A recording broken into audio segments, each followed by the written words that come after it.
Oke, Assalamualaikum warahmatullahi wabarakatuh. Selamat siang teman-teman semuanya. Di pertemuan kedua kita kali ini, kita akan membahas mengenai beberapa contoh metode klasifikasi dan juga tools yang akan kita gunakan nanti, yaitu WK. Ya. Nah, eh, kita tidak akan membahas semua metode klasifikasi pada satu pertemuan ini, tapi kita akan membahas mengenai konsep dasarnya, lalu decision tree, dan di sana nanti decision tree-nya baik secara greedy algorithm, terus kemudian ID tree, yaitu salah satu decision tree algorithm juga, terus kemudian C45 yang merupakan perbaikan dari ID tree. Lalu kita akan belajar juga mengenai model evaluation dan cara memilih modelnya atau model selection, dan juga pengenalan implementasinya menggunakan WK. Seperti yang sudah pernah saya singgung di pertemuan pertama, bahwa klasifikasi ini merupakan supervised learning atau pembelajaran terarah, di mana kita mau mengelompokkan data-data yang data-data yang kita miliki berdasarkan label atau kelas atau target, gitu kan. Nah, misalnya ini kita memiliki data seperti ini. Nah, masing-masing sudah memiliki label atau memiliki kelas, kita akan memisahkannya menjadi dua kelompok, gitu. Misalnya di sini kita memiliki mahasiswa, sedangkan yang berbentuk bulat itu maksudnya dia mahasiswa laki-laki, sedangkan yang kita gambarkan dalam bentuk segitiga misalnya adalah mahasiswa yang perempuan. Nah, di sini kita bisa mengklasifikasikan berdasarkan jenis kelamin tadi sebagai target atau sebagai label menjadi dua kelompok. Nah, pada klasifikasi ini nanti kita akan belajar pada apa yang kita namakan sebagai training set dan juga testing set. Nah, pada dasarnya klasifikasi itu merupakan proses yang terdiri dari dua tahap. Nah, ini juga nanti akan berlaku pada beberapa metode supervised learning yang lain, tapi saya akan menjelaskan untuk klasifikasi dulu ya. Yang pertama yaitu pembentukan model. Ini sangat jelas sekali. Intinya pada saat pembentukan model adalah kita menggunakan apa yang kita namakan sebagai data latih atau training set, yaitu kumpulan data, set of tuples, kumpulan data yang kita gunakan untuk direpresentasikan menjadi model, gitu kan. Kemudian itu kita gunakan sebagai data latih. Nah, pada masing-masing sampel yang kita pilih sebagai training set, kita sudah memiliki jawaban yang betulnya, yaitu predefined class. Kita sudah memiliki jawaban yang betulnya. Nah, akan disebut sebagai dia sudah memperoleh kelas label atribut. Nah, pada saat pembentukan model inilah dengan menggunakan training set, kita bisa menggunakan beberapa metode klasifikasi, misalnya classification rules, decision tree, formula matematika, dan sebagainya. Ada banyak.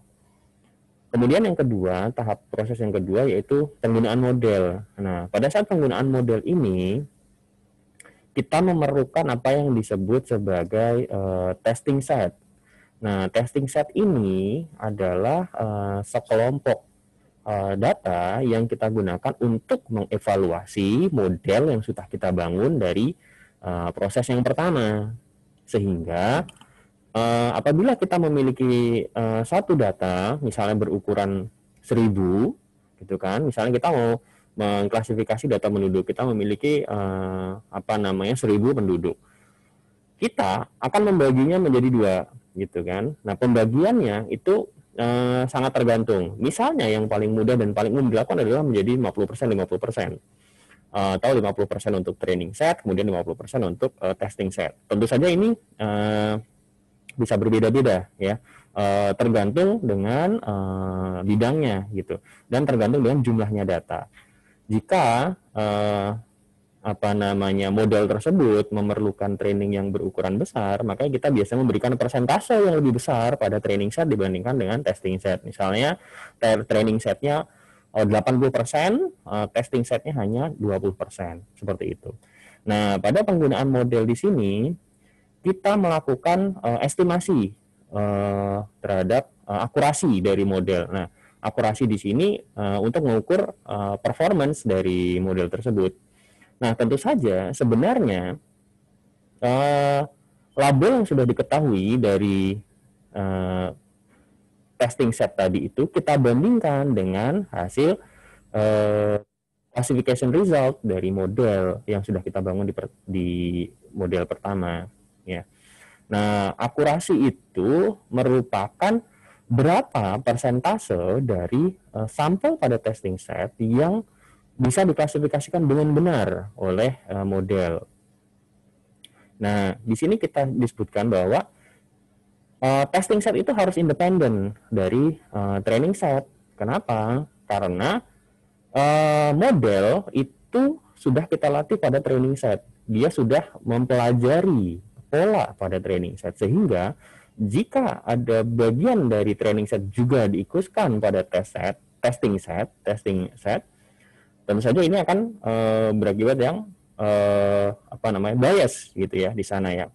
Nah, di sini disebutkan overfitting. Saya nanti akan menjelaskan mengenai overfitting. Nah, jika akurasinya itu acceptable atau bisa diterima, maka berarti kita anggap model kita bagus dan layak untuk kita gunakan untuk mengklasifikasikan data lain di luar dari testing set. Misalnya seperti ini, teman-teman.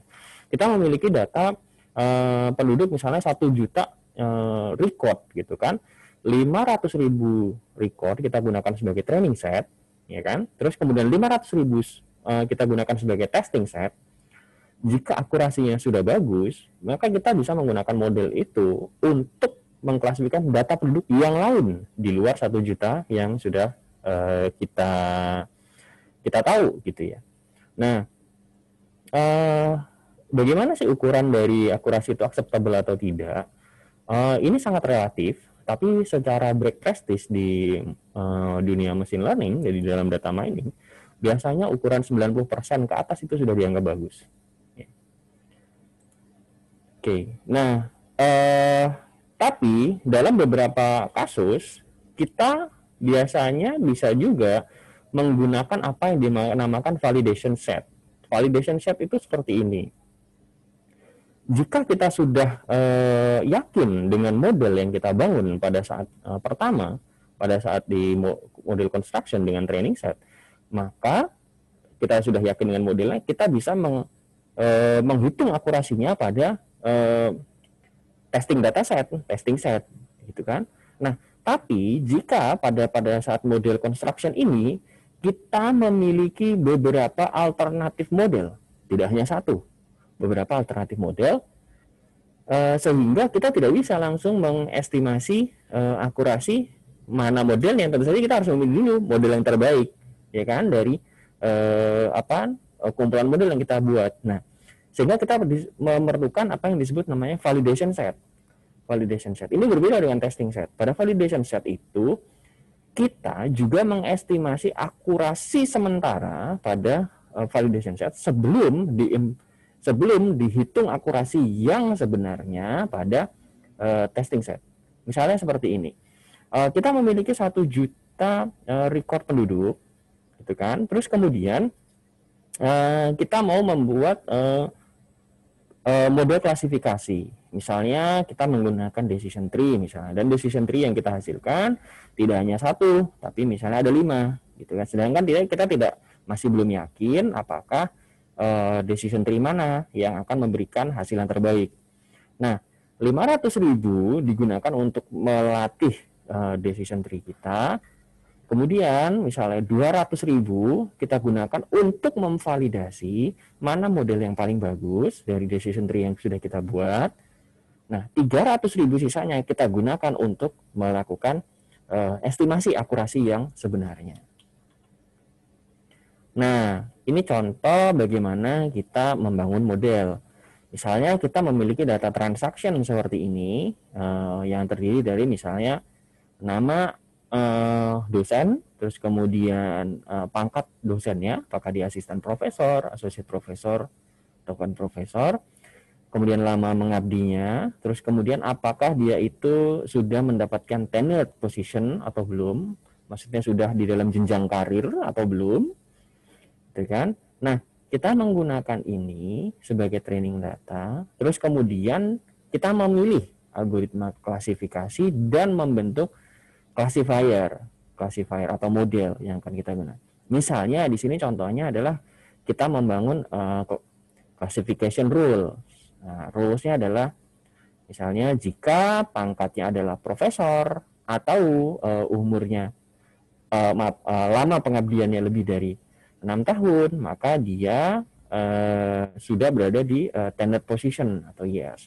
Nah, kalau kita lihat di sini, jika ranknya adalah profesor atau yang sudah mengabdi lama lebih dari 6 tahun, maka memang dia ada di tenured position, sehingga untuk di training dataset ini, classification rule kita memiliki akurasi 100%. Nah, berikutnya kita menggunakan testing dataset.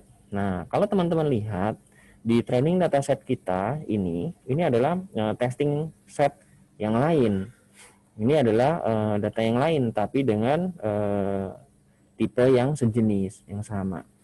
Nah, dari hasil tadi, hasil classification rule ini tadi, kita terapkan akurasinya untuk data pada testing dataset. Dan terlihat bahwa apakah ranknya ada yang profesor, kemudian usia pengabdiannya lebih dari 6 tahun, ya kan? Maka dia akan yes. Tapi ada satu yang salah, yaitu pada Merlisa. Sehingga di sini akurasinya bukan 100%, tapi turun. Tapi masih cukup bagus karena dia setidaknya bisa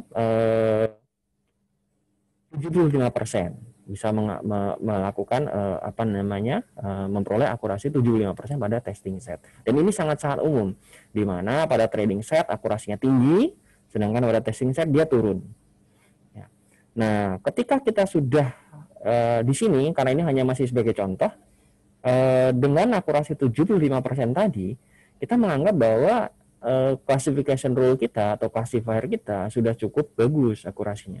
Sehingga kita berani menggunakan classifier itu pada data lain yang sejenis. Misalnya, ini ada data lain yang di luar. Ada profesor namanya Jeff dan dia sudah sudah mengabdi selama 4 tahun. Nah, kita mau menebak apakah dia masuk tenured position atau tidak. Dan berdasarkan rule klasifikasi kita bahwa dia yes, karena dia adalah profesor. Nah, berikutnya saya akan jelaskan mengenai kita masuk ke decision tree.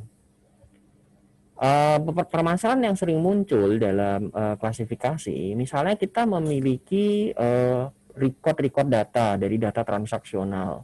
Nah, masing-masing record itu memiliki katakanlah struktur yang sama dan ada sejumlah pasangan atribut, gitu kan. Salah satu atributnya merupakan target class atau label atau kategori dari record. Nah, biasanya target atau kelas ini memang dia berisi misalnya benar atau salah, sukses atau gagal, dan semacamnya. Nah, karena misalnya kalau contoh saya tadi misalnya miskin tidak miskin gitu kan, ini kan kategorik sekali. Nah, bagaimana kita membuat sebuah decision tree dari isian atribut atau feature di dalam data tersebut untuk mengklasifikasi nilai dari label atau kelas atau target kita untuk data baru. Nah, kita akan belajar bagaimana membuat decision tree. Nah, misalnya kita mau membuat sebuah decision tree, apakah bagus tidak hari ini untuk pergi keluar bermain golf.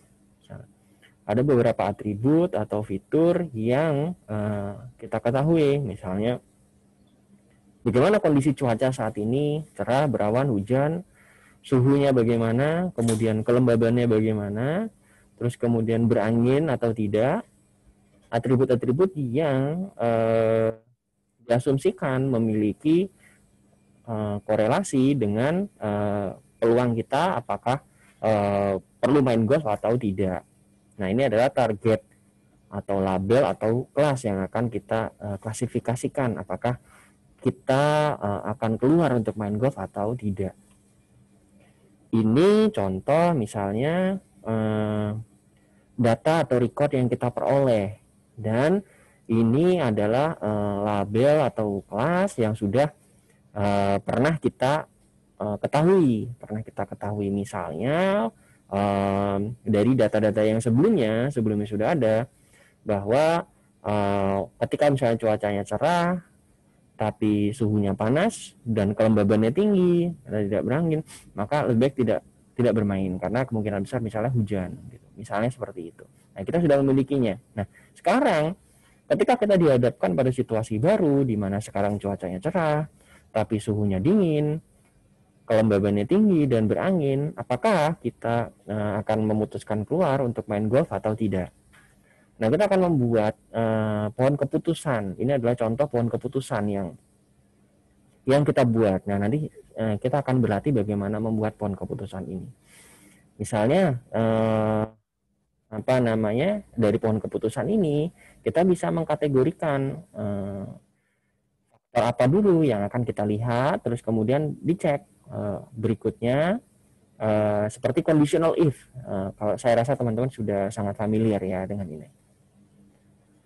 Nah, mengapa decision tree ini menjadi salah satu metode klasifikasi yang cukup populer dalam beberapa tahun sebelumnya? Karena memang interpretasinya ini cukup mudah, ya. Dari pohon keputusan kan interpretasinya cukup mudah, serta dari data yang ada untuk menjadi pohon keputusan dan aturan-aturan rule-nya itu mudah dilakukan, teman-teman. Dan nanti akan saya kasih lihat bahwa untuk mengubah dari data transaksional seperti ini, kemudian kita membentuk pohon keputusan, kita bisa melakukannya secara iteratif. Nah, apa maksud dari iteratif? Bahwa kita berarti nanti bisa memanfaatkannya untuk membaginya dalam proses-proses secara paralel. Kita bisa memanfaatkan parallel computing dan sebagainya. Sehingga ini akan bagus sekali kalau misalnya kita mau menerapkannya pada data yang berukuran besar. Nah, yang pertama yang akan saya perkenalkan adalah decision tree dengan metode greedy. Ini algoritma yang paling basic sekali untuk decision tree. Yang pertama, tree atau pohon keputusan tadi kita bentuk secara top down. Kita bentuk dari root-nya dulu, terus kemudian kita lakukan perulangan atau rekursif. Dan setiap di percabangan kita melakukan divide and conquer. Jadi kita pecah, terus kemudian kita evaluasi. Pada saat di awal, semua data latih itu kita taruh pada root atau akar dari pohon keputusan tadi. Kemudian syaratnya adalah bahwa atribut itu harus kategorikal. Maksudnya seperti yang sudah saya jelaskan di pertemuan sebelumnya, kategorikal di sini berarti kita bisa memilih dalam kategori-kategorinya, misalnya iya atau tidak, terus kemudian tinggi, rendah, sedang dan sebagainya. Tapi jika data yang pada atribut atau fitur kita yang kita peroleh bentuknya adalah continuous, nah kita harus melakukannya discretization dulu. Kita harus mendiskretasinya dulu supaya bisa kita buat menjadi pohon keputusan. Nah, dari contoh di data training tadi, sampelnya, kita akan baginya secara rekursif berdasarkan atribut. Nah, ini saya rasa mudah sekali ya untuk dipahami. Kita meletakkan masing-masing atribut itu pada setiap percabangan secara rekursif.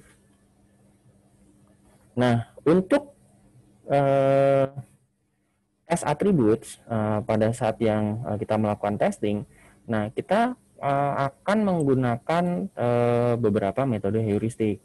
Misalnya menggunakan information gain, kemudian gain ratio, Gini index, dan sebagainya. Nanti di slide-slide berikutnya saya akan jelaskan bagaimana kita menggunakan information gain, menggunakan gain ratio, dan sebagainya. Tapi sebenarnya kita bisa menggunakan ukuran-ukuran yang lain, statistical measure yang lain. Ini adalah algoritma greedy yang paling dasar. Pada decision tree itu nanti kita akan berhenti membaginya pertama ketika semua sampel pada salah satu nodes itu sudah habis masuk ke dalam kelas yang sama. Nah, misalnya kelembaban, kemudian dia apakah jika kelembaban dia normal. Nah, ternyata pada semua kasus ketika kelembabannya normal, keputusannya adalah ya kita main goal. Berarti kita di sini selesai. Ya, dari seluruh data training yang kita miliki, misalnya demikian. Tapi jika ternyata kelembabannya tinggi, apakah semua dari hasil data training kita sudah ada keputusan apakah dia itu main golf atau tidak? Ketika masih bervariasi, maka kita berarti perlu memecahnya lagi. Lalu kondisi kedua adalah tidak ada lagi atribut yang tersisa. Nah, ini mudah ya. Nah, lalu kita menggunakan majority voting untuk mengklasifikasikan percabangan. Misalnya demikian. Misalnya seperti ini, teman-teman. Ketika misalnya kelembabannya tinggi, terus kemudian cuacanya hujan, kan? Terus kita melihat apakah dia itu berangin. Jika salah, nah kita lihat ada berapa kasus di dalam data kita yang menunjukkan apakah kita itu main atau tidak, itu kan? Mungkin saja untuk kondisi seperti ini, ya, yang kelembabannya tinggi, cuaca hujan dan tidak berangin, ternyata ada 5 yang memutuskan ya, kemudian ada 1 yang memutuskan tidak. Nah, dengan menggunakan majority voting, kita mengambil yang iya, yang terbesar. Itu yang kita dinamakan sebagai majority voting. Kemudian yang ketiga, yaitu jika data sampelnya sudah habis terbagi. Nah, ini terasa cukup jelas ya. Nah, algoritma berikutnya selain greedy, dan ini sebenarnya juga turunan dari greedy, yaitu yang disebut sebagai ID tree atau iterative dichotomizer. Ini di algoritma yang sudah cukup tua, algoritma dasar sekali oleh Ross Quinlan di tahun 83. Nah, ini menggunakan konsep entropi informasi. Outputnya yaitu decision tree. Saya akan jelaskan. Tahapan dalam algoritma ID tree secara umum, kita akan menghitung information gain dari setiap atribut atau fitur. Lalu kita akan memilih atribut yang nilai information gain-nya itu terbesar. Lalu kita membentuk nodes untuk titik pada pohon keputusan tadi itu berdasarkan atribut tersebut. Nah, ini kita lakukan terus. Prinsipnya sama dengan yang di greedy tadi, hanya saja bagaimana kita memilih nodes-nya, memilih atribut yang akan dibuat menjadi nodes-nya, itu berdasarkan information gain yang terbesar. Nah, kita akan belajar bagaimana menghitung information gain. Yang pertama, yang menjadi panduan kita adalah kita akan memilih atribut yang memiliki information gain terbesar. Nah, kita memisalkan peluang sembarang tuple atau sembarang record di D yang untuk masuk di kelas C itu sebagai seperti ini, CI, D, angka absolutnya dibagi dengan angka absolut dari D itu sendiri. Nah, kemudian untuk entropinya yang kita gunakan untuk mengklasifikasi tuple tersebut di D, kita hitung menjadi formula seperti ini. Nah, informasi yang diperlukan untuk mengklasifikasi dari D, ya, setelah kita menggunakan A untuk men-split D menjadi V partisi itu seperti ini. Nanti akan saya jelaskan mengenai prakteknya secara lebih detail. Sehingga information gain-nya untuk membuat percabangan pada atribut A yang kita ketahui ini seperti ini rumusnya. Nah, ini adalah contoh bagaimana kita mau mengimplementasikan ID tree secara sederhana.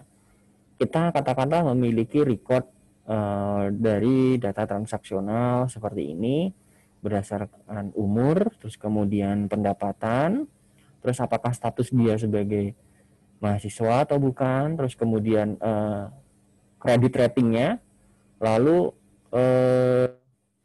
apakah dia membeli komputer atau tidak, ya, beli komputer atau tidak. Nah, kita memisalkan ada menjadi dua kelas berdasarkan apakah dia membeli komputer atau tidak. Nah, misalnya kelas yang pertama itu kelas yang membeli komputer, kita sebut sebagai kelas P atau positif. Kemudian kelas N untuk yang tidak membeli komputer atau kelas negatif misalnya. Nah, kita mau melihat gitu ya dari distribusi yang kelas positif dan kelas negatif ya, yang yes itu ada 9 ya, yang negatif itu ada 5. Maka ini adalah information untuk D ya, untuk level ini. Nah, kita dengan rumus yang sebelumnya kita bisa rumus ini kita bisa menghitung bahwa entropinya atau expected information-nya itu sebesar 0,940.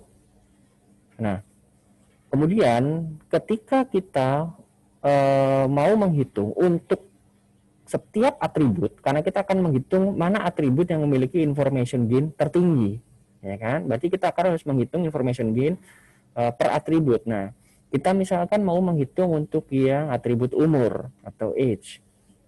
Nah, atribut umur, di sini kita lihat bahwa atribut umur itu ternyata dia secara umum diklasifikasikan menjadi 3, ada 3, yaitu kurang dari sama dengan 30, terus kemudian usia 31 sampai 40, lalu yang lebih tinggi dari 40. Nah, kalau kita rekap menjadi seperti ini. Nah, berapa yang masuk di kelas P dan berapa yang masuk di kelas N, dan berapa information gain-nya untuk tiap-tiap kategori umur tadi, ya, sehingga kita bisa menghitung berapa information gain untuk atribut umur, gitu ya. Nah, di sini kita bisa lihat bahwa 5 dibagi 14, ya kan? Ini kan 5 dibagi 14, 5-nya adalah berapa yang tidak membeli komputer, berapa yang tidak membeli komputer, dibagi dengan keseluruhan record, gitu kan, kemudian dikalikan dari 2,3, ya. Maaf, 5 ini adalah yang berapa yang kurang dari 30, kurang dari sama dengan 30, gitu kan. Terus kemudian dia dikalikan ini I 2,3-nya, ya. Terus kemudian yang berikutnya adalah ada berapa yang 31 sampai 40, 1 2 3 4 terhadap keseluruhan recordnya 14, ya. Terus kemudian information gain dari 4,0 ditambah yang kelas berikutnya, itu kategori berikutnya lebih dari 40 tahun, ada 5, ya, 1 2 3 4 5 terhadap totalnya 14 I 3,2. Hasilnya adalah information gain-nya adalah 0,694. Maaf, ini entropi.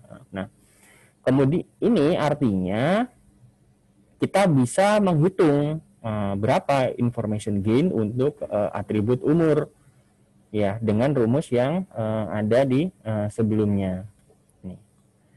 sehingga kita memperoleh nilainya 0,246. Ini information gain untuk atribut umur. Kita dengan cara yang sama kita bisa menghitung untuk atribut pendapatan, kemudian atribut status mahasiswa, dan atribut kredit ratingnya. Nah, dari sini kita bisa melihat bahwa atribut umur itu memiliki information gain tertinggi, sehingga atribut umur akan kita gunakan sebagai root atau akar di pohon keputusan tadi. Nah, di sini saya akan menjelaskan bagaimana kita menghitung information gain jika atributnya itu continuous value. Yang pertama misalnya atribut A dia memiliki nilai continuous. Berarti kita akan melakukan namanya itu base split point pada atribut A. Yang pertama kita misalnya atribut A ini tadi misalnya adalah pendapatan. Nah, pendapatannya bukan menjadi 3 kategori, tinggi, rendah, dan sedang, tapi nilai dari misalnya 1 juta rupiah, kemudian 1.500.000, 10 juta, 100 juta, 1 miliar, dan seterusnya. Ini kan continuous value, ya kan? Pada saat kita membuat menjadi kategorikal, kita melakukan sorting menjadi increasing dari kecil ke besar. Terus kemudian kita menetapkan base split point-nya. Nah, kita menetapkan midpoint dulu pada setiap pasangan adjacent value yang kita anggap cocok sebagai berpeluang untuk menjadi split point. Ini sederhana sekali. Kita membagi menjadi 2. Nah, untuk seperti ini kita akan kita lakukan sampai keseluruhan dari nilai atribut tadi yang bercontinuous value tadi itu bisa terbagi menjadi nilai yang kategori. Nah, kita akan berarti dengan data yang lain.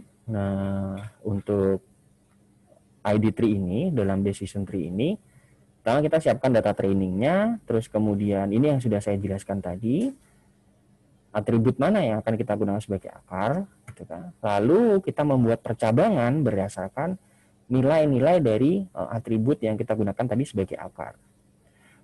Ketika sudah, kita akan mengulangi proses tersebut untuk setiap cabang, sehingga semua kasus pada cabang akan memiliki kelas yang sama. Ini contohnya, kita misalnya memiliki data training seperti ini. Ini kalau tidak salah ini adalah dari UCI Machine Learning Dataset. Ini apakah kita akan bermain tenis atau tidak? Nah, bagaimana cuacanya, outlook-nya, sunny, cloudy, rainy, dan seterusnya. Kemudian temperature, kemudian humidity, kemudian windy. Nah, kita memiliki 14 record. Nah, pertama yang tadi sudah saya jelaskan juga, kita akan memilih atribut yang kita gunakan sebagai akar, yaitu yang memiliki information gain tertinggi.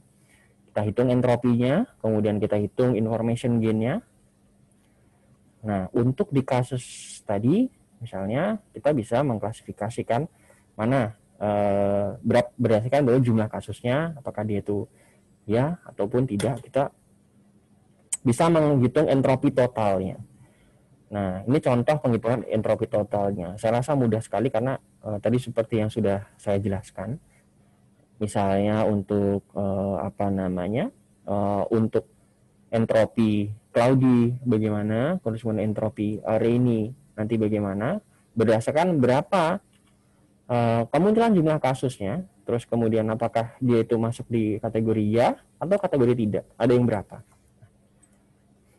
Dari entropi yang sudah kita peroleh ini, ya. Nah, di sini kita bisa melihat mana atribut yang memiliki entropi yang paling besar. Ya, dari atribut yang di sini kita terlihat kalau entropi yang paling besar ada di humidity-nya high, yang paling besar. Nah, sekarang kita hitung dulu information gain-nya. information gain-nya seperti yang rumus yang sudah saya jelaskan tadi, berarti kita akan menghitung seperti ini. Kita sudah dapatkan nilainya untuk masing-masing atribut. Nah, di sini terlihat kalau atribut humidity memiliki information gain 0,37 paling besar ya. Sehingga kita akan menggunakan atribut humidity ini sebagai akar atau root untuk decision tree kita. Nah, untuk kategori humidity, kita akan melihat bahwa ada dua nilai dari humidity tersebut, yaitu high dan normal. Nah, dari data training yang kita peroleh, jika humidity-nya normal, ternyata klasifikasinya itu semuanya sama, yaitu yes. Sehingga nanti untuk yang humidity-nya normal, dia akan berhenti di sini. Sedangkan jika yang humidity-nya high, kita akan perlu melakukan percabangan lagi, kita akan melakukan perhitungan lagi. Oke. Nah, kita di sini akan melakukan pada dataset training set tadi, kita bisa filter yang memiliki humidity sama dengan high, ya, humidity sama dengan high, gitu. Ini sudah kita filter seperti ini. Nah, kita akan membuat untuk yang mana yang information gain-nya paling besar. Nah, dengan cara yang sama, kita peroleh bahwa atribut Outlook memiliki information gain yang paling besar. Sehingga ini nanti akan menjadi nodes berikutnya. Nah, jadi seperti ini.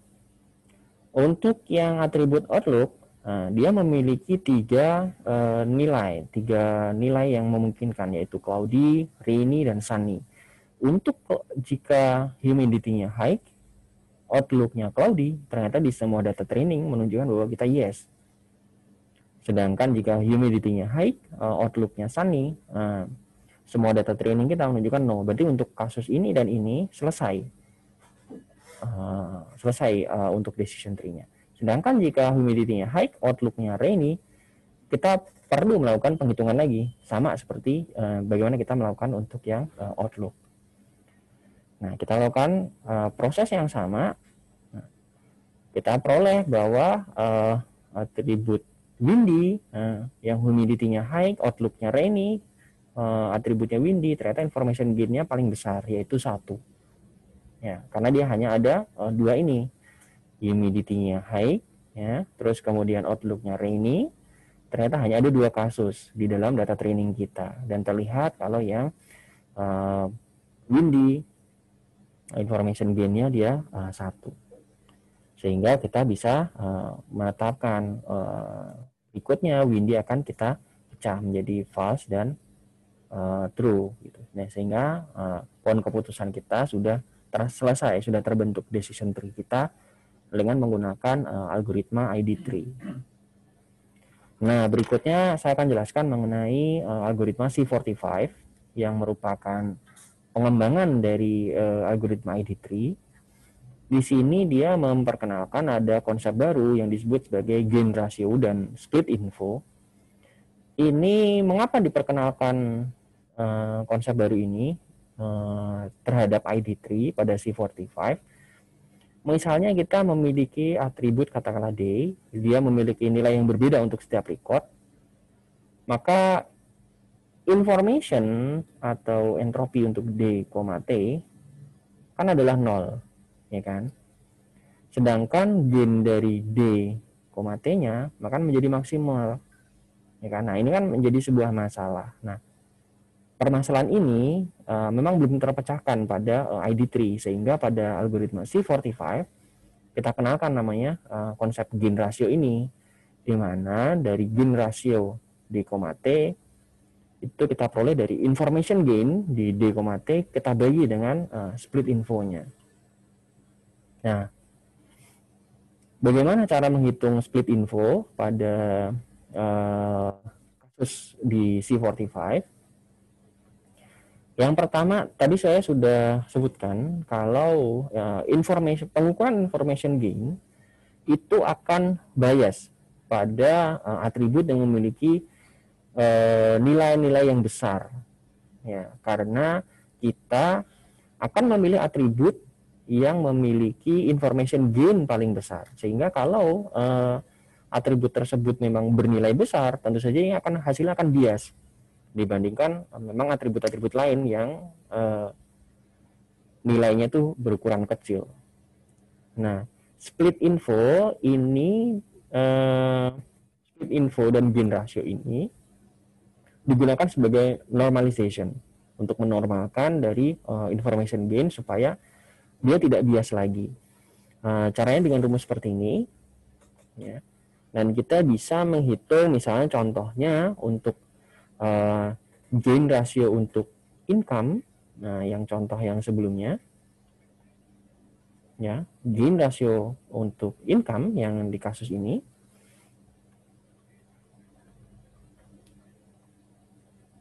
bisa kita hitung seperti ini, ya, dengan rumus ini.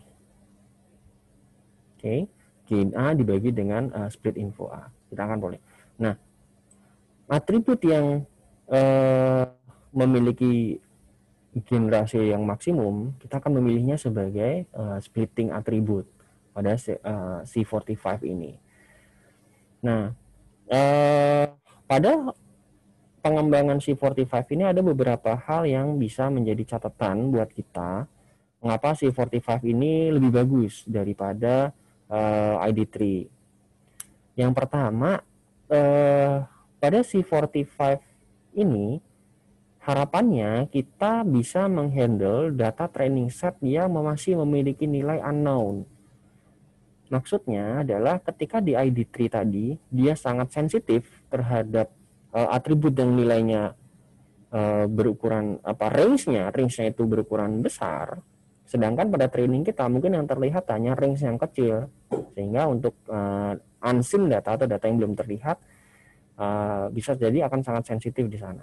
Nah, dengan C45 yang kita sudah melakukan normalisasi, nah itu akan menjadi sebuah kelebihan.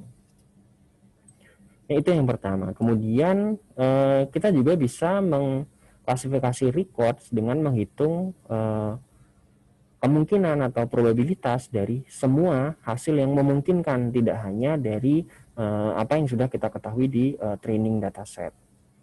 Ini misalnya contohnya pada permainan golf.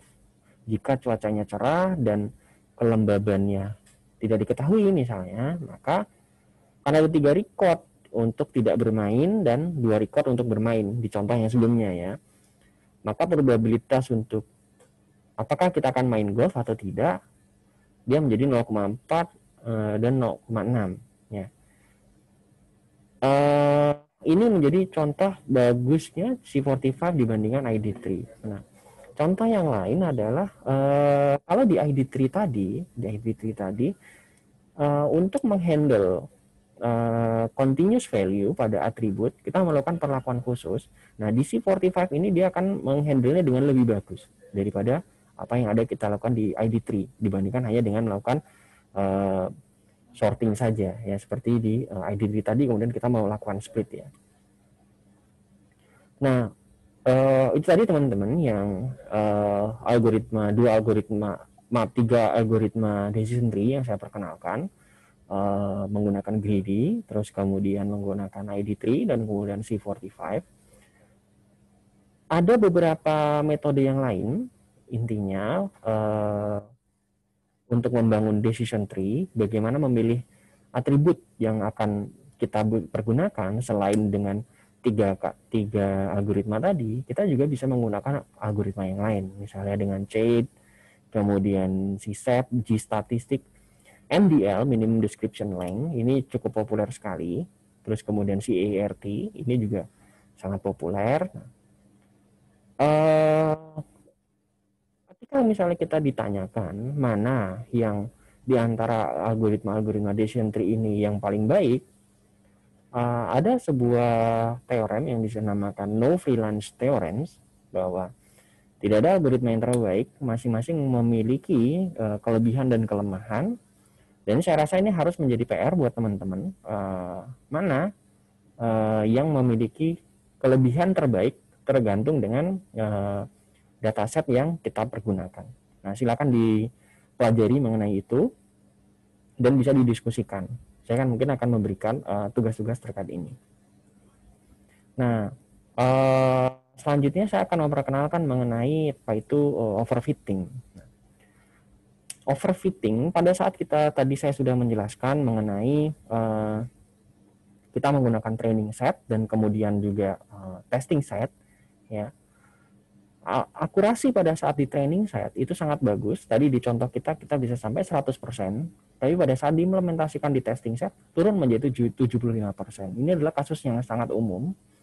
Nah, ketika penurunan akurasi itu sangat besar, misalnya dari 100% menjadi 50%, ini kita bisa menyebutnya sebagai overfit, atau model kita itu terlalu mengikuti pola yang ada di training set dan kehilangan kemampuan untuk generalization-nya. Nah, ada dua hal terkait overfitting ini pada decision tree. Yang pertama, jika dia itu terlalu memiliki banyak cabang, ya. Ketika dia pada saat kita membuat percabangan, kan kita mengikuti data sampel yang ada. Nah, data sampel yang ada itu seringkali juga sebenarnya memiliki anomali. Misalnya, pada saat tadi kita data untuk bermain golf atau misalnya bermain tenis, ada memang kondisi-kondisi tertentu yang sebenarnya tidak hanya dipengaruhi oleh atribut yang kita peroleh, tapi ada atribut yang tidak terlihat yang mempengaruhi keputusan kita, sehingga itu akan menjadi anomali. Tapi anomali tersebut diakomodasi dalam percabangan di pohon keputusan, maka kita akan membuat overfit model kita. Yang kemudian yang kedua ini yang paling mudah kita deteksi, yaitu turunnya akurasi pada ketika diimplementasikan pada data yang lain yang di luar training set kita. Pada decision tree ada beberapa pendekatan untuk menghilangkan overfitting ini, dan sebenarnya untuk setiap algoritma di machine learning itu mereka memiliki peluang untuk mengalami overfitting, dan masing-masing kita harus menemukan pendekatan bagaimana untuk menghilangkan overfitting itu, dan itu berlaku hampir semua algoritma machine learning, dan mereka memiliki pendekatan berbeda-beda untuk menghindari overfitting. Nah, untuk kasus-kasus di decision tree kita bisa menggunakan dua hal. Yang pertama, pre-pruning. Pre-pruning ini kita menyetop pembentukan pohon keputusan tadi secara lebih awal dibandingkan stopping kriteria yang ada. Nah, misalnya kita tidak membagi nodes jika akan menghasilkan keputusan yang akan menjadi bias. Misalnya ini kita tidak akan membagi nodes jika akan menghasilkan kualitas yang akan turun di bawah threshold. Thresholdnya ini memang sangat berbeda-beda ya, berbeda-beda. Untuk kasus di decision tree, ya, melakukan pre-pruning ini memerlukan pengalaman yang pertama, yang kedua memerlukan expertise di sini. Tapi saya harapkan untuk teman-teman mencoba dulu dan kemudian melihat dari dua kriteria overfitting, apakah dia memiliki kriteria ini atau tidak. Jika memiliki kriteria ini, lakukan pre-pruning. Ya. Yang kedua yaitu post-pruning. Nah, setelah kita, kalau ini tadi kita hentikan pada saat pembentukan pohon keputusan, kalau ini pohon keputusannya sudah jadi, tapi kita potong cabang-cabang yang kita anggap tidak perlu. Nah, bagaimana memilih pohon keputusan yang kita anggap tidak perlu? Kembali lagi kepada ukuran performance kita ukuran dari akurasi. Nah, kita memilih mana yang ketika kita potong cabangnya akan menghasilkan akurasi yang lebih tinggi. Nah, kita bisa melakukannya manual atau bisa menggunakan metode iteratif. Nah, pada saat ini sudah berkembang metode-metode yang jauh lebih canggih, misalnya dengan menggunakan meta searching atau meta learning gitu. Kita dengan search space dari all possible branches, dari semua kemungkinan percabangan, kita bisa mengevaluasinya berdasarkan akurasi yang ada. Ini bisa dilakukan. Dan untuk teman-teman semuanya, walaupun kita belum belajar mengenai neural network, overfitting dan pruning ini nanti juga akan kita lakukan pada di neural network. Nah, ini adalah contoh dari decision tree yang sudah kita peroleh, kemudian setelah kita lakukan pruning. Kunci dari sebuah model yang bagus adalah tidak overfitting. Tidak overfitting maknanya dia akurasinya bagus di training tapi jelek di testing. Jika akurasinya itu jelek di training tapi juga jelek juga di testing, berarti kita underfit. Ya. Yang bagus adalah dia cukup bagus di training dan cukup bagus juga di testing. Kita sebutnya sebagai well fitting. Nah, salah satu yang perlu kita pegang adalah model itu sesederhana mungkin dengan akurasi yang cukup bagus itu lebih diharapkan daripada model yang terlalu kompleks. Karena model yang terlalu kompleks secara umum dia akan lebih cenderung untuk overfitting. Dalam kasus di decision tree ini semakin banyak percabangan, maka semakin kompleks modelnya. Nah, dengan melakukan kita pruning, modelnya menjadi lebih sederhana. Dan dalam kasus evaluasi kita, akurasinya menjadi lebih bagus. Tidak hanya pada training, tapi juga pada testing. Oke, nah masuk ke pembahasan berikutnya mengenai bagaimana kita mengevaluasi model dan memilih model. Yang pertama, bagaimana sih kita mengukur akurasi? Ini ada beberapa caranya. Saya akan jelaskan satu persatu. Yang paling mudah adalah dengan menggunakan confusion matrix. Ya. Misalnya tadi kita membandingkan antara berapa yang kasus yang sebenarnya actual class kita bandingkan dengan predicted class. Jika tadi kan kita sudah memiliki ini ya, memiliki classification rule ya, memiliki classification rule. Di sana sudah ada klasifikasi yang jelas bahwa apakah kita membeli komputer yes atau no, ya kan? Kemudian dari classification dari decision tree yang sudah kita buat, mana yang bisa menebak dengan betul, kemudian mana yang menebak dengan salah. Yang seharusnya baik komputernya yes, mana yang kita tebak dengan yes dan mana yang kita tebak dengan no. Ya. Nah, ini adalah confusion matrix. Ini kita mulai true positifnya, kemudian kita juga memperoleh true negatif. Nah, ada beberapa kasus gitu ya. Yang pertama ada namanya class imbalance. Tapi sebelum itu saya ingin menjelaskan bagaimana kita menghitung akurasinya. Akurasi kita menghitung dari jumlah antara true positif ditambahkan dengan jumlah dari true negatif, ini ya. True positif tambah dengan true negatif dibagi dengan semua kasus atau all class. Kemudian error rate, nah ini mudah sekali, 1 dikurangi akurasi ya, ini mudah. Nah, kita juga perlu mengenal namanya sensitivity. Di sensitivity ini kita membandingkan antara true positif dengan semua possible positif. Ya, seberapa sensitif model yang kita miliki. Sedangkan specificity itu dari true negatif dibagi dengan total negatifnya. Nah, ada satu masalah yang di dalam yang cukup umum di dalam machine learning dan data mining ada namanya class imbalance. Nah, beberapa kalau dari 4 kemungkinan ini tadi, ya, 4 kemungkinan ini, mungkin salah satu kelasnya atau salah satu label mungkin sangat jarang kita peroleh. Misalnya pada saat mengklasifikasi pasien menjadi HIV positif dan HIV negatif, kebanyakan manusia HIV negatif, ya kan, sehat. Nah, ada hanya segelintir pasien yang menderita HIV, ya, sehingga kelasnya akan imbalance. Terlalu banyak yang sehat dibandingkan yang sakit. Nah, ini akan berpengaruh pada yang negatif kelas. Itu akan mendapat perlakuan yang tidak adil gitu. Ini yang disebut class imbalance. Nanti kita bisa diskusikan bagaimana menghandle class imbalance ini pada machine learning. Nah, beberapa evaluation matrix yang bisa kita gunakan juga dan umum sekali untuk dilakukan untuk melakukan evaluasi dari model kita selain akurasi adalah precision dengan rumus seperti ini, kemudian recall, ya.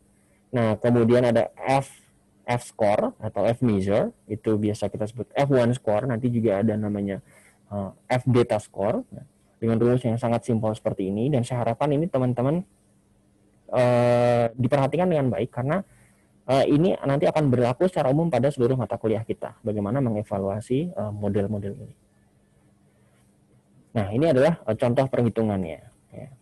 Saya akan skip. Nah, berikutnya ada selain akurasi, tadi saya sebutkan ada beberapa metode untuk mengevaluasi model, yaitu dengan menggunakan holdout method. Nah, caranya adalah dengan data yang kita peroleh, kita partisi secara random menjadi dua set yang independen, ya, yaitu training set dan test set. Misalnya contohnya 2/3 untuk test set, training set, dan 1/3 untuk test set. Nah, kita lakukan random sampling di sana. Nah, kemudian kita melakukan perulangan pada holdout ini, ya, melakukan perulangan pada holdout ini, sehingga akurasinya adalah rata-rata dari akurasi yang diperoleh dari random sampling ini. Ini adalah holdout method. Ini adalah metode yang paling sederhana dan saya tidak terlalu merekomendasikan metode ini, tapi teman-teman perlu ketahui. Yang kedua adalah metode yang lebih bagus daripada holdout, yaitu cross validation. Itu kita membagi data kita secara sama, berukuran K, ya, pada partisi-partisi secara random, tapi ukurannya sama. Nah, yang kita lakukan adalah misalnya kita membaginya menjadi 10 partisi, ya. Nah, 9 partisi pertama kita gunakan untuk training, kemudian kita tes pada satu partisi, ya. Misalnya katakanlah partisi 1 sampai 9 kita gunakan sebagai training, ya. Kemudian kita testing pada partisi ke-10, ya. Pada iterasi kedua, partisi kedua sampai ke-10 kita gunakan sebagai training, partisi ke-1 kita gunakan sebagai testing. Iterasi berikutnya, partisi sisanya atau kita akan menggunakan testing pada partisi kedua, sedangkan trainingnya adalah sisanya. Jadi demikian seterusnya. Jadi semua partisi pernah mengalami menjadi testing, sedangkan sisanya menjadi training. Ini namanya cross validation, dan hasilnya adalah rata-rata dari akurasi. Sama seperti holdout method, hanya saja di sini kita tidak menggunakan random sampling, ya. Jadi lebih baik. Nah, saya terlewat. Mengapa dalam pembagian ini kita membagi menjadi beberapa kelompok, dan yang paling terkenal adalah menggunakan 10-fold atau K-nya adalah 10, karena dia memang secara experimentally dia lebih proven balance antara running time-nya dan akurasi yang diperoleh. Ketika kita menjadi 20, akurasinya mungkin lebih bagus, tapi running time-nya lebih jelek, ya. Nah, 10 ini adalah yang balance antara running time dan akurasi. Nah, metode yang berikutnya adalah dengan namanya bootstrap. Nah, kalau metode-metode yang tadi yang saya sebelumnya itu secara umum membutuhkan ukuran data yang cukup besar, ya. Bootstrap ini bisa bekerja cukup baik ketika dia itu sudah cukup baik walaupun datanya berukuran kecil, ya. Caranya adalah dari samples pada training tadi, kita memilihnya secara uniformly random, tapi dengan penggantian with replacement. Setiap saat sebuah tapel kita pilih, nah, secara kemungkinan dia masih mungkin untuk kita ambil lagi. Nah, kemudian ditambahkan lagi pada data training. Nah, ini sepertinya kita namakan bootstrap. Nah, ada beberapa metode bootstrap, tapi memang yang paling umum memang ini seperti yang disebutkan sebagai 0,6 32 Bootstrap ya. Dengan cara seperti ini, tadi yang sudah saya jelaskan, ada dataset dengan D tuples ya, kita sampel sebanyak D kali ya dengan with replacement. Kita akan menghasilkan training set dengan ukuran sampel sebesar D ya. Nah, data tuples yang tidak masuk pada training set akan menjadi test set ya. Nah, sebanyak misalnya kalau kita menggunakan 0,632 bootstrapnya, sebanyak 63,2% pada original data akan masuk pada bootstrap ya. Sisanya akan membentuk sebagai test set. Bootstrap di sini artinya adalah training set ya. Nah, kemudian kita melakukan repeat, melakukan perulangan pada prosedur yang di atas tadi sebanyak K kali. Nah, kemudian akurasinya adalah seperti ini ya. Kita bisa menghitungnya untuk keseluruhan model ya. Nah, berikutnya bagaimana kita menghitung confidence interval pada model yang kita peroleh. Misalnya kita memiliki dua classifier nih, atau dua model yang kita peroleh. Misalnya kita menghasilkan dua decision tree ya. Katakanlah decision tree pertama kita sebut sebagai M1, kemudian decision tree kita sebut sebagai M2 ya. Mana yang lebih bagus ya? Mana yang lebih bagus? Caranya yang pertama paling umum kita lakukan adalah menggunakan tenfold ya, tenfold. Kemudian kita melihat mana yang errornya paling kecil atau akurasinya paling besar ya. Perbedaannya adalah kita akan menggunakan rata-rata error ini untuk mengestimasi pada populasi yang sebenarnya di masa depan, bukan hanya untuk di training set. Nah, ini sekarang apa bedanya antara menggunakan dua error rates tadi dibandingkan hanya dengan attributed to chance ya. Kita yang pertama menggunakan statistical test signifikansi, kemudian kita akan memperoleh limit kepercayaannya pada estimasi error kita yang ada di sini. Nah, ini caranya kita pengujiannya. Yang pertama, seperti yang saya jelaskan tadi, kita menggunakan tenfold cross validation ya. Kemudian kita yang paling umum adalah kita menggunakan UJT atau student test. Ini sangat-sangat umum sekali, dan ini saya rekomendasikan untuk teman-teman untuk membiasakan diri menggunakan UJT ini ya, dan ini bisa dilakukan dengan Excel sederhana, ini mudah sekali. Nah, caranya seperti ini, ini kan mudah sekali ya. Asumsinya adalah model 1 dan model 2 itu sama ya, model 1 dan model 2 sama. Tapi ketika kita membandingkan akurasinya pada model 1 kemudian model 2, nah apakah perbedaan antara model 1 dan model kedua signifikan atau tidak, statistically signifikan atau tidak ya, dengan menggunakan student test ya. Nah, bagaimana sih menggunakan student test? Student test itu secara umum bisa kita gunakan untuk uji coba yang kecil pun dia sudah cukup. Misalnya 30 saja sebenarnya sudah cukup ya. Semakin besar tentu saja semakin bagus. Yang pertama, jika hanya ada satu test set yang tersedia ya, jadi trainingnya berbeda-beda tapi test setnya hanya satu, maka kita menggunakan pairwise ya.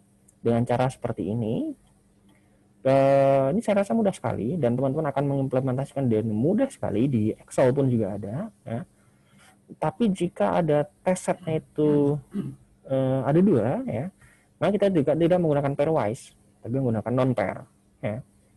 Saya sarankan untuk teman-teman coba buka di Excel, terus kemudian diuji coba ya, menggunakan hasil dari dua model ya, akurasinya. Kemudian teman-teman bisa membandingkan, memilih mana model yang paling bagus, mana yang tidak ya. Nah, ini contoh, misalnya kita mau menggunakan tabel ya, kita melihat signifikansinya. Ya, jika signifikansinya di bawah 5%, maka modelnya signifikan. Model yang pertama tadi secara signifikan berbeda dengan model yang sebelumnya. Jadi kita bisa dalam tanda kutip bisa menganggap bahwa oh ini lebih baik. Ya. Kenapa kita menggunakan 5%? Nah, ini adalah angka yang secara umum disepakati, walaupun memang pada beberapa bidang dia lebih ketat, misalnya pada bidang yang berkaitan dengan keamanan manusia, pada medis, mereka menggunakan significance level 2%. Ya. Tapi kalau secara umum 5% sebenarnya sudah cukup. Ya. Ini tabel T distribution ya, dengan p-value-nya. Nah, ini jika teman-teman melakukannya secara manual, tapi jika teman-teman menggunakan tools, misalnya dengan Excel atau SPSS dan lainnya, tidak perlu menggunakan ini, teman-teman akan dengan mudah menentukan apakah hasil uji T itu akan signifikan atau tidak. Ya. Nah, ini contoh yang saya sebutkan tadi, ya. Mudah sekali. Nah, kemudian ada metode lain untuk memilih model itu adalah dengan menggunakan ROC. Nah, ROC atau Receiver Operating Characteristic, ROC curves ya. Nah, ini kita membandingkan antara tingkat false positif ya dengan true positif. Ya. Semakin dekat dengan diagonal ya, semakin dekat dengan diagonal. Jadi kita bisa memplot antara model 1 dan model kedua ya, di plotting menjadi seperti ini, berapa nilai false positifnya, berapa nilai true positifnya. Semakin dekat dengan diagonal, maka semakin jelek karena dia menjadi kurang akurat, ya, kurang akurat. Nah, model yang perfect itu tentu saja yang akurasinya 1, ya. Nah, ini juga bisa teman-teman gunakan jika model yang kita peroleh itu tidak hanya 2, tapi misalnya 3, 4 dan sebagainya. Jadi teman-teman melihat bagaimana kelengkungannya. Ya. Semakin dekat dengan dengan diagonal line, berarti dia semakin jelek. Nah, seperti yang pernah saya singgung di pertemuan pertama dulu, pada saat kita memilih model, kita tidak hanya memperhatikan akurasi, ya, tidak hanya memperhatikan akurasi, tapi juga memperhatikan speed atau running time, karena kita akan menghandle data-data yang berukuran besar.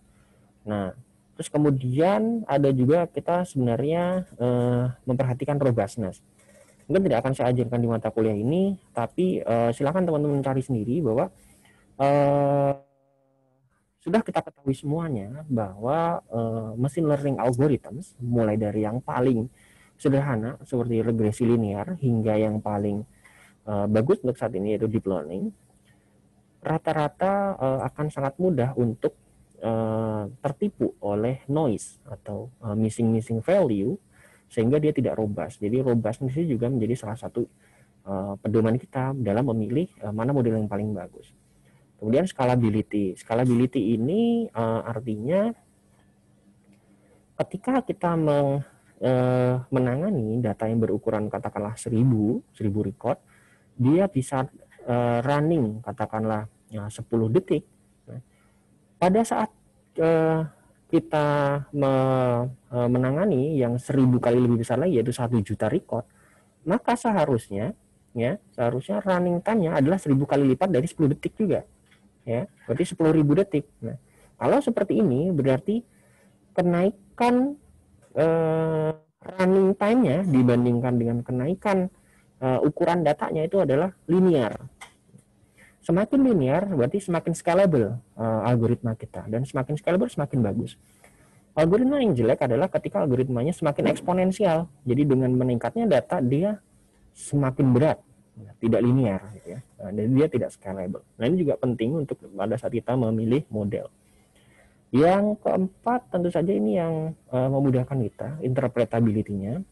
Seberapa mudah kita memahami hasil dari model ya.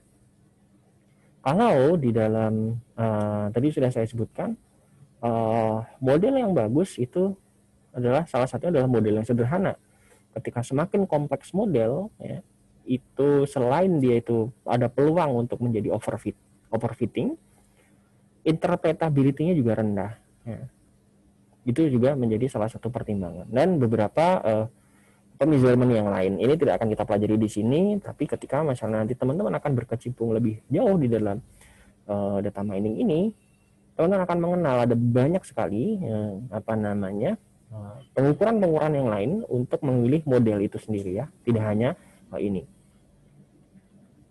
Oke, nah yang terakhir yaitu tools yang akan kita gunakan pada mata kuliah ini yaitu WK. WK ini dibuat di Departemen Computer Science di Universitas Waikato di New Zealand. Ini sudah sangat lama, ini toolsnya ini sudah sangat lama sekali dan ini open source. Jadi teman-teman bahkan bisa menambahkan menu di sana. Ya. Sebenarnya ada tools-tools yang lain, misalnya Rapid Miner, terus kemudian Jupyter pada Python, kemudian R dan sebagainya.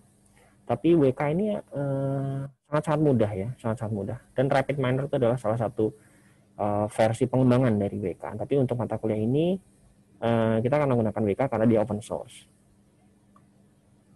Teman-teman bisa download di sini websitenya, ya. Dia berbasis Java dan bisa digunakan baik di Windows, multi-platform ya, Mac OS maupun Linux. Jadi kalau teman-teman menggunakan Linux bisa digunakan. Tampilannya sangat sederhana dan kita akan lihat misalnya bagaimana kita membuat classifier ya, classifier. Di sana ada banyak sekali contoh-contohnya. Nah, teman-teman silakan praktekkan dataset yang sudah ada di sini di mata kuliah ini untuk membuat sebuah decision tree ya, decision tree seperti ini. Caranya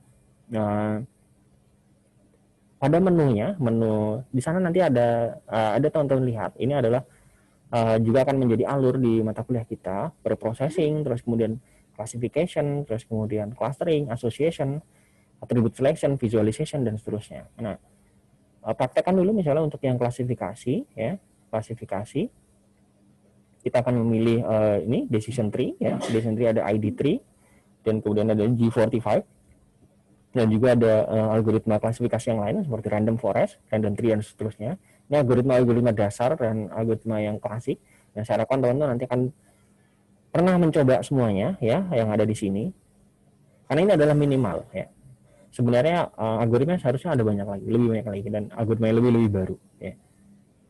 Nah, ini contohnya kita memilih G48.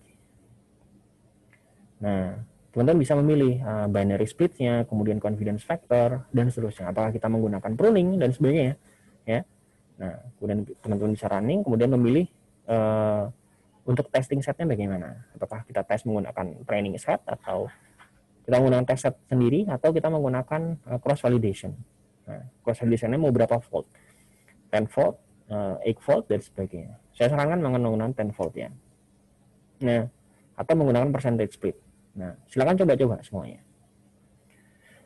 Nah, beberapa kontribusi di dalam keilmuan data mining adalah ketika teman-teman bisa membangun sebuah model yang bagus dan keseluruhan proses yang bagus. Nanti mengikuti pre-processing, terus kemudian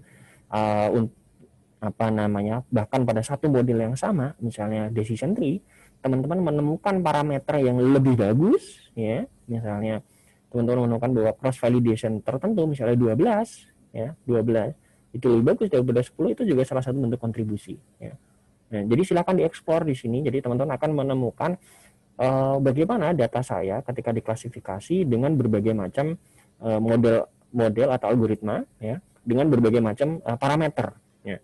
Jadi ini adalah contoh parameter apakah saya memilih cross validation, terus cross validationnya berapa volt, terus kemudian apakah saya menggunakan percentage split dan sebagainya. Ini adalah parameter. Silakan diekspor banyak-banyaknya ya. Jika teman-teman menemukan sesuatu yang bagus, bisa jadi itu adalah sebuah kontribusi. Dan itu adalah kontribusi pada keilmuan, mungkin bisa tulis menjadi sebuah makalah. Oke, nah ini contoh-contohnya. Teman-teman akan mendapatkan hasilnya seperti ini. Nih decision tree-nya, ini kebetulan contohnya untuk kasus di mata kuliah kita pertemuan kita sebelumnya ya, dengan dataset Iris ya. dengan atributnya yang waktu itu saya jelaskan, sepal length, sepal width, petal length, petal width ya. Ini adalah hasil dari decision tree-nya sudah bisa terbentuk dengan G40 ya. Nah, kemudian kita bisa melakukan visualisasi. Nah, ini visualisasinya. Nah, udah sekali ya teman-teman ya. Jadi silahkan jika ada pertanyaan boleh ditanyakan, dan ini adalah latihan. Tolong diuji coba pada WK teman-teman semuanya. Buatlah ID tree ya. ID tree dengan menggunakan atribut ini ya. Saya rasa cukup itu dulu. Silahkan teman-teman explore sebanyak-banyaknya ya. Dan untuk pertemuan-pertemuan kita berikutnya, saya harapkan teman-teman sudah siap dengan boleh mencari materi-materi dari luar, dan itu saya sarankan karena algoritma-algoritma yang saya ajarkan di mata kuliah ini adalah algoritma-algoritma dasar, algoritma-algoritma yang umumnya sudah klasik dan berumur cukup tua, tapi dia menjadi dasar untuk algoritma-algoritma yang baru yang ada saat ini. Jadi silakan teman-teman juga mengeksplor di luar algoritma apa yang terbaru. Sebagai informasi, seperti yang sudah pernah saya sampaikan, bahwa setiap hari itu secara rata-rata ada 50 algoritma baru. Itu kan besar sekali ya. Nah, Oke, saya rasa saya cukupkan sampai di sini. Jika ada pertanyaan silahkan. Saya tutup dulu. Assalamualaikum warahmatullahi wabarakatuh.